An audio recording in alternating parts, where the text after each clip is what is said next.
Os desenvolvimentos 1 e 2 são os dois parágrafos para você defender com argumentos o que você falou lá na tese. E é muito importante que você faça argumentos com base em alguma coisa com repertórios, e que não seja tudo da sua cabeça, porque isso perde muito ponto. Você tem que argumentar usando filmes, filósofos, sociólogos, eventos históricos, fatos, dados. Você tem que ter alguma base, alguma fonte para que você fale, porque senão vira só um raciocínio da sua cabeça, e sem nenhuma base na realidade. Você pode usar dados da coletânea, filósofos que você estudou, mas usa alguma coisa, pelo menos um repertório desse tipo. Um em cada parágrafo. Ah, mas como é que eu vou saber tanta coisa para falar em 2 parágrafos? Como é que eu vou dividir tanta coisa assim? Uma coisa muito boa quando você estiver pensando na sua redação antes de escrever é separar 2 pontos para discutir sobre aquele tema.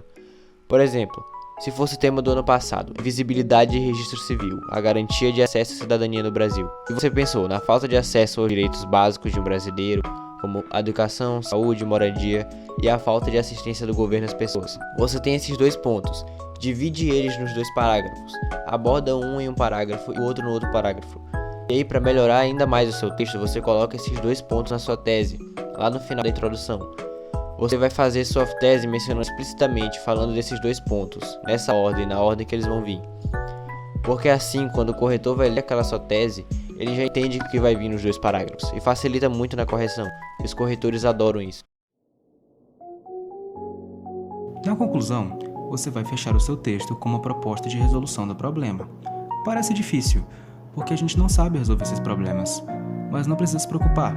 Se nenhum governo conseguiu resolver esses problemas, então não vai ser você que vai resolver isso em uma prova. Você vai ter que colocar uma proposta para ajudar a melhorar a situação.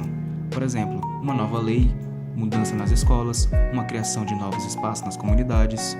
Você vai ter que pensar em alguma coisa que poderia ajudar na situação, mas não precisa resolver um problema completamente.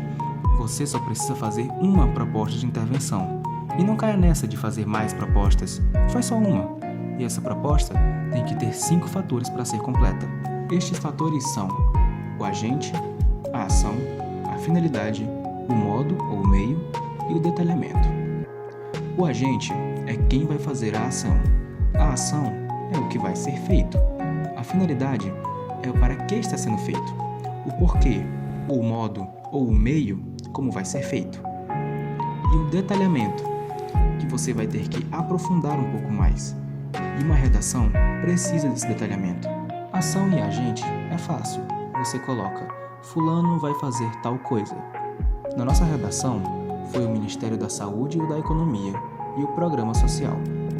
A finalidade também é fácil, porque você pode sinalizar com o conectivo para quê. Para que melhore tal coisa. Pronto, está aí a finalidade.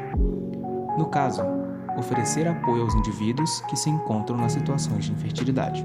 O modo é fácil também, porque você pode colocar por meio de investimentos, por meio de iniciativas. Já deu para entender que esse é o modo. Por meio de maior investimento na saúde pública. E o detalhamento é só você continuar falando um pouco mais da proposta. Aprofunde um pouco, dê mais alguns detalhes sobre a mesma e o corretor saberá que este é o detalhamento. E no final, na última linha do texto depois da proposta, feche-o com uma frase de efeito. Ou reforce a sua opinião novamente, retome alguma coisa do texto e assim a sua redação será fechada com chave de ouro. Então é isso.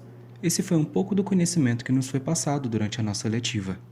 Agradecemos imensamente a sua atenção e muito obrigado.